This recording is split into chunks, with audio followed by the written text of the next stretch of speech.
Hi viewers. ఈరోజు మనము చర్చించుకోబోయే topic knowledge transfer అంటే కేటీ. ఏ ఫీల్డ్లో అయినా సరే నాలెడ్జ్ ట్రాన్స్ఫర్ అనేది లేకపోతే అభివృద్ధి అనేది జరగదండి. ఇప్పుడు మనము ఉన్న సమాజము ఒకరికొకరు ఆధారపడే సమాజము కాబట్టి ఖచ్చితంగా నాలెడ్జ్ ట్రాన్స్ఫర్ అనేది ఉండాలి.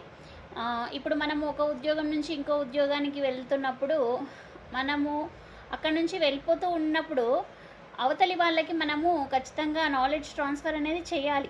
వెళ్ళిపోవడం కానీ మూవ్ అవ్వడం కానీ లేకపోతే ఒకే టీంలో ఉన్నప్పుడు మన సీనియర్ జూనియర్కి నాలెడ్జ్ ట్రాన్స్ఫర్ చేయాలి.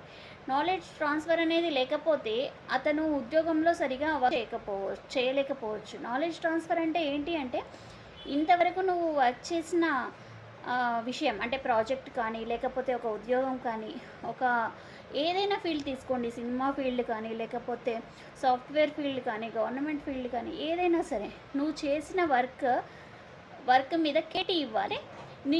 నీ ఎక్స్పీరియన్స్ని నువ్వు నీ ఉద్యోగంలో జరిగిన తెలుసుకున్న జ్ఞానాన్ని అవతలి వాళ్ళకి అందించాలి. అవతలి వాళ్ళకి అందించాలి అంటే ఏం చేయాలి? అవతలి వాళ్ళకి మనము నాలెడ్జ్ అనేది ట్రాన్స్ఫర్ చేయాలి. ట్రాన్స్ఫర్ చేయకపోతే అవతలి వ్యక్తి అదే విషయంలో సరిగా వర్క్ చేయలేకపోవచ్చు. కాబట్టి సాఫ్ట్వేర్ ఫీల్డ్లో అనేది ఈ నాలెడ్జ్ ట్రాన్స్ఫర్ అనేది ఒక చక్కగా ఉంటుంది.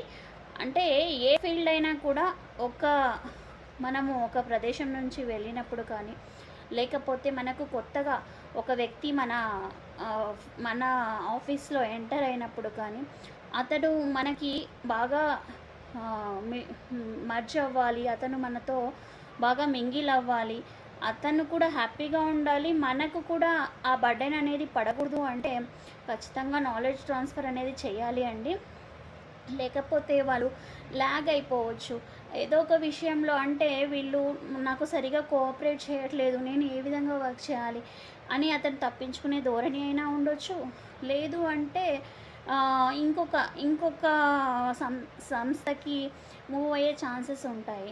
కాబట్టి ఇది అందరూ ఈ వ్యవస్థలో అందరూ కూడా ఒకరికొకరు వర్క్ చేసుకోవాలి. కాబట్టి మనం చెప్తే అతను ఎక్కడ బాగుపడిపోతాడో మనకంటే బాగా చేస్తాడేమో వర్క్ అనే విషయం పక్కన ఉంచుకొని నాలెడ్జ్ ట్రాన్స్ఫర్ అనేది కరెక్ట్గా ఇస్తే మనకి రిసోర్సెస్ కూడా యూజ్ అవుతాయి. లేదంటే మళ్ళీ ఇంకో పర్సన్ రావాల్సి వస్తుంది, మళ్ళీ వాళ్ళకి నాలెడ్జ్ ట్రాన్స్ఫర్ చేయాలి. ఇవన్నీ చాలా వేస్ట్ పని. So to give knowledge transfer to everyone.